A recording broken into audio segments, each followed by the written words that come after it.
안녕하세요. 박용식 시몬신부입니다. 오늘도 제가 쓴 책 예수님 흉내내기 책을 묵상합니다. 오늘은 예수님 흉내내기 책 61면 두 개의 주머니에 대한 내용입니다. 그리스 신화에 두 개의 주머니라는 이야기가 있는데, 창조주와 같은 신 프로메테우스가 사람을 만들 때 머리에 두 개의 주머니를 달아놓았다고 합니다. 남의 결점이 들어있는 주머니는 몸의 앞쪽에 매달고, 자신의 결점이 들어있는 주머니는 뒤쪽에 매달았습니다. 그래서 사람들은 눈앞에 있는 남의 결점은 잘 보지만 눈 뒤에 있는 자기의 결점을 보지 못한다는 것입니다. 예수님께서도 루카복음 6장 41절에서 말씀하십니다.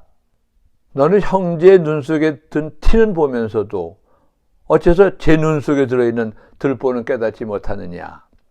자신의 단점은 잘 못 보면서 이웃의 단점을 잘 보는 사람을 야단치십니다.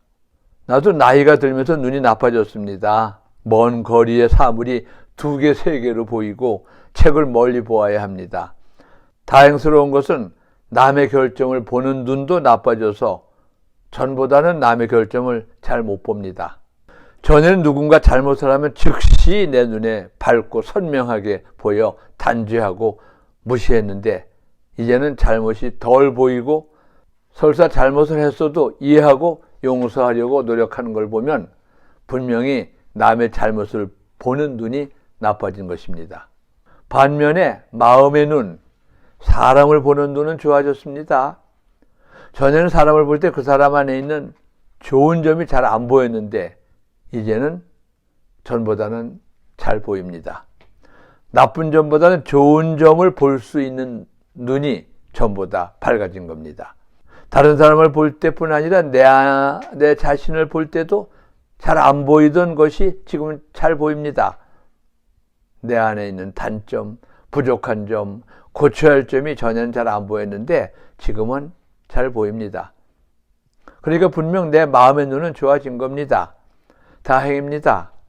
몸의 눈이 나빠지는 것만 해도 서러운데 마음의 눈까지 나빠진다면 더 속상할 일입니다. 그런데 참 신기한 것은 이웃의 좋은 점을 보는 눈과 자신의 나쁜 점을 보는 눈은 비례하고, 이웃의 나쁜 점을 보는 눈과 자신의 나쁜 점을 보는 눈은 반비례한다는 사실을 나는 발견했습니다. 즉, 이웃의 좋은 점을 잘 보는 사람은 자신의 단점도 잘 보지만, 이웃의 나쁜 점을 잘 보는 사람은 자신의 나쁜 점은 잘 보지 못한다는 사실을 말입니다. 장애자들에게 한쪽 기능이 없어지면 다른 기능이 강해진다고 합니다. 눈이 어두운 사람은 상대적으로 귀가 밝아지고, 귀가 어두운 사람은 상대적으로 눈이 밝아진답니다. 그것처럼 자신의 나쁜 점을 잘 못 보는 사람은 이웃의 나쁜 점을 잘 듣고, 자신의 단점을 잘 못 보는 사람은 이웃의 단점을 잘 봅니다. 재판을 하는 법정에는 서로 다른 세 부류의 사람이 피의자를 판단합니다. 죄의 결과만을 보고 준엄하게 단죄하는 검사와, 정상을 참작해서 용서하자는 변호사와, 죄를 공정하게 판결하는 판사가 있습니다. 검사의 역할은 가능한 죄 지은 만큼 처벌하려는 사람입니다. 정상 참작도 안 하고 사건의 앞뒤를 보기보다는 그 자체 행동을 나쁘게 봅니다. 그래서 어떻게든 죄인으로 만들어 판사에게 형을 가하라고 부추깁니다.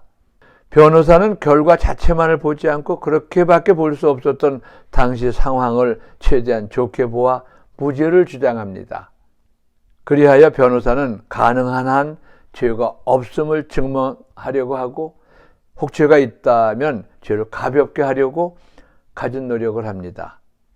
변호사는 어떻게든 좋은 점을 보며 좋게 생각해서 판사에게 선처를 부탁합니다.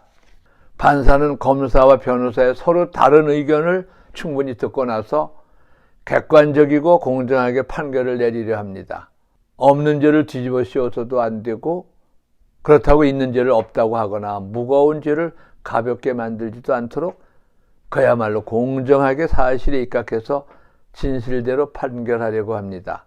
그래서 검사가 10년 징역을 구형하고 변호사가 무죄를 주장하면 판사는 5, 6년을 선고하기도 하고 집행유예 등을 언도하기도 합니다.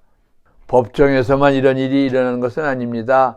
우리 일상생활에서도 이와 비슷한 일이 항상 일어납니다. 어떤 사람은 이웃을 볼 때 검사처럼 나쁘게만 봅니다. 상대의 단점과 결점만을 들춰내서 나쁘다고 단죄합니다. 어떤 사람은 변호사처럼 이웃을 볼 때 좋게 봅니다. 혹 나쁜 결과가 왔어도 정상을 참작하고 어쩔 수 없는 상황을 고려해서 좋게 보아 이해합니다. 어떤 사람은 판사처럼 객관적이고 진실되게 사건을 판단하고 있는 그대로 보려고 노력합니다. 사실보다 더 나쁘게 보지도 않지만 그렇다고 좋게 보지도 않습니다. 판사는 나쁜 점을 들춰내지도 않지만 좋은 점만을 찾으려고 노력하지도 않습니다. 우리는 어디에 속합니까? 검사처럼 이웃을 보는가? 검사처럼 이웃의 행동을 나쁜 쪽으로, 부정적으로만 보는 사람인가? 아니면 변호사처럼 보는가? 지금 저런 행동을 했어도 그럴 수밖에 없었던 어떤 이유가 있을 거야. 악의로 그런 것이 아닐 거야. 일부러 그런 것이 아닐 거야. 라며 좋게 생각할 수 있습니다. 또 판사처럼 보는가? 사실 그대로 더하지도 빼지도 말고 있는 그대로만 보는가? 예수님은 말씀하십니다. 제 눈 속에 들어있는 들보도 보지 못하면서 어떻게 형제더러 내 눈에 티를 빼내주겠다고 하겠느냐. 우리가 판사처럼 이웃의 잘잘못을 정확하게 판단하기는 쉽지 않지만 검사처럼 이웃의 잘못을 과다하게 부풀려 나쁘게 보지는 말아야겠습니다. 오히려 변호사처럼 이웃을 좋게 보고 잘못을 용서해야 할 것입니다. 변호사처럼 이웃을 최대한 긍정적으로 좋게 보는 사람이 되어야 하겠습니다. 감사합니다.